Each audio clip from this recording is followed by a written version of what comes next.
the stomach was a similar thing for me. I had that heart opening too, but the stomach thing, until it was sort of dealt with, there was some momentum of addiction in some form of my life, like, and so I remember coming down into feeling, and so you don't know that at first, because until you have the present awareness to be able to see that that's what's going on, whether it's the throat or the stomach, you can often be very blind, and you can think that it's about the ice cream, or it's about, you know, and then so going down into my stomach, just remember working with that and seeing, wow, that has nothing to do with the thing that I'm addicted to. It has to do with the fear that I felt when I was a kid of feeling like I was not safe anymore.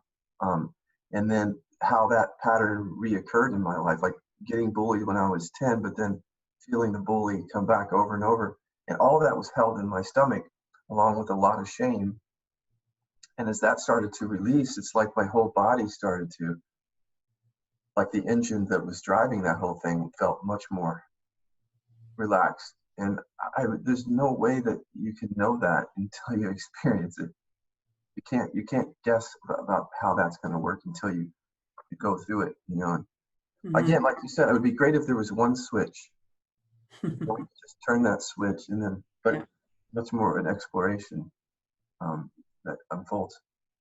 Just in real time, continue to be aware of how we hide ourselves, and how we feel shame in just everyday conversations, and then create a space where it feels safe to be who we are, however that is, without being shamed for things that come up for us, and just working with it. And like everything else, it starts to unravel, and it does differently. It unravels at a pace that's different for everybody.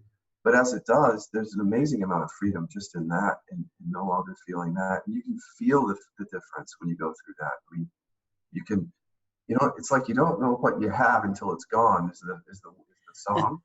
Yeah. But this is a little different twist on it. You don't know what you're carrying around until it's gone, because it's your operating system. And it's the work of all of us to do the inner work for ourselves, because we can't control what other people do.